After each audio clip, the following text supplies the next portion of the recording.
درد اتنا ہے کہ لفظوں میں نہیں آ سکتا، اس قدر غم ہے کہ اشکوں میں نہیں آ سکتا۔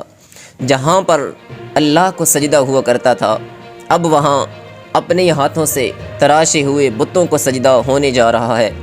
جس جگہ قرآن مقدس کی تلاوت ہوا کرتی تھی، اب وہاں پر کفریہ اور شرکیہ کلمات کی آواز بلند ہونے جا رہی ہے۔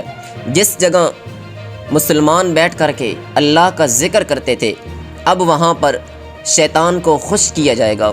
جس جگہ توحید کا ترانہ بلند ہوا کرتا تھا، اب وہاں پر شرکیہ نغمہ بلند ہونے جا رہا ہے۔ ناظرین کرام، بابری مسجد کو کیوں گرایا گیا؟ اس کی وجہ کیا تھی؟ کیا رام جی وہاں پیدا ہوئے بھی تھے یا نہیں، یا صرف یہ ایک سوچا تھا؟ 2024 کو جشن منایا گیا تو اس کا انداز کیسے تھا؟ کن لوگوں نے شرکت کی؟ آپ سن کر حیران ہو جائیں گے۔ اس موقع پہ مودی کے کیا تاثرات تھے اور بدلے میں مسلمانوں کے کیا جذبات تھے؟ اب اس بڑھتے ہوئے ظلم کو کیسے روکا جا سکتا ہے؟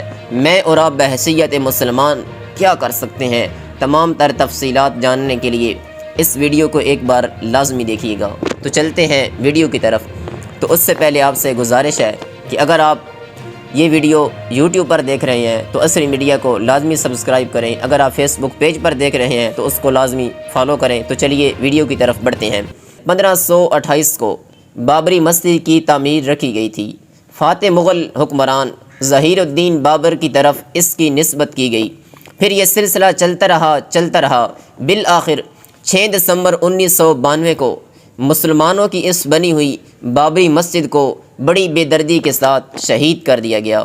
تو بچانے کے لیے اس کے دفاع میں 2000 مسلمان نکلے۔ 2000 مسلمانوں کو بھی شہید کر دیا گیا۔ مسلمانوں کے مکانات گرائے گئے، اور اب 2024 کو وہاں پر جشن منایا گیا۔ اور جن لوگوں نے مسلمانوں کو شہید کیا تھا، ان کو سزا کیا دینی تھی؟ بلکہ ان کو یہ اجازت دی کہ تم یہاں پر مندر بنا سکتے ہو، اور وہاں پر مندر بنا دیا گیا، اور اس مندر کا جشن دھوم دھام کے ساتھ منایا گیا۔ اور جن لوگوں نے شرکت کی، آپ سن کر حیران ہو جائیں گے، لاکھوں ہندوؤں نے اس جشن کے اندر شرکت کی۔ افسوس، مسلمان خوش ہو کر، میری ملت کا نوجوان خوش ہو کر جن کی فلمیں دیکھتا ہے، ان غیر مسلم اداکاروں نے بھی اس میں حصہ لیا، اور اس جشن میں انہوں نے بھی اپنی فیملی کو لے کر، حتیٰ کہ اپنی فیملی کو بھی لے کر آئے۔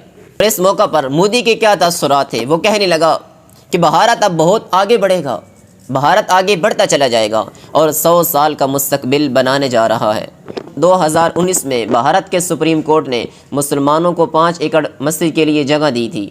یہ ایودھیا سے تقریباً 25 کلومیٹر کے فاصلے پر ہے، اور وہاں کے مسلمان غریب ہیں، جس کی وجہ سے ابھی تک مسجد کی بنیاد ہی نہیں رکھی جا سکی۔ لوگوں کا تبصرہ بھی یہ ہے کہ ہم غریب ہیں، سرکار نے زمین تو دے دی ہے، لیکن ابھی تک وہاں مسجد کی بنیاد ہی نہیں رکھی گئی۔ ہندو اور بھی کئی مساجد کو گرا چکے ہیں۔ مسلمان پریشان ہیں کہ اب کیا کریں، کہیں یہ ساری مساجد پر ہندو قوم قبضہ ہی نہ کر لے۔ اب لگتا تو یوں ہے کہ ایودھیا کے مسلمانوں کو ہجرت کرنی پڑے گی۔ سب سے اہم بات کہ یہ مسجد گرائی کیوں گئی، اس کی وجہ کیا بنی؟ جب یہ مسجد تعمیر ہوئی تھی تو انگریزوں نے یہ افواہ پھیلائی تھی کہ یہاں پر رام جی کی پیدائش ہوئی تھی، جس کی وجہ سے ہندو متعصب قوم تیش کے اندر آئی۔ انہوں نے بابری مسجد کو شہید کر دیا اور یہاں پر مندر بنا دیا، حالانکہ یہ بالکل جھوٹ تھا، حقیقت کا اس کے ساتھ کوئی تعلق نہیں تھا۔ اب آتے ہیں چند اہم باتوں کی طرف، بہت ضروری ہے ان باتوں کو سن کے جانا۔ سب سے پہلے نمبر پر ہندو قوم مساجد پر قبضہ کرنا چاہتی ہے۔ ان کی پوری کوشش ہے کہ کسی نہ کسی طریقے سے مسلمانوں کی مسجدوں کے اوپر قبضہ کیا جائے۔ دوسرے نمبر پر سوال یہ پیدا ہوتا ہے کہ آخر کار ہندو قوم مسجد کی جگہ پر ہی مندر کیوں بنانا چاہتا ہے؟ اور بھی تو بہت ساری زمین وسیع پڑی ہے، وہاں کیوں نہیں مندر بناتے؟ مسجد کی جگہ پر ہی مندر کیوں بنایا جاتا ہے؟ تیسرے نمبر پر اگر مسلمان متحد ہوتے تو مودی کو کبھی جرت نہ ہوتی اس طرح مسلمانوں کی مسجد کو گرا کر یہاں پر مندر تعمیر کرواتا۔ آخری اور سب سے اہم بات کہ میں اور آپ بحیثیت مسلمان کیا کر سکتے ہیں؟ یار ہم آواز تو اٹھا سکتے ہیں نا، کسی نے ہماری زبان تو نہیں بند کی ہوئی، ہم اپنی آواز کو تو بلند کر سکتے ہیں، لیکن کیا کریں، پاکستانی قوم کو الیکشن نے کہیں کا نہیں چھوڑا۔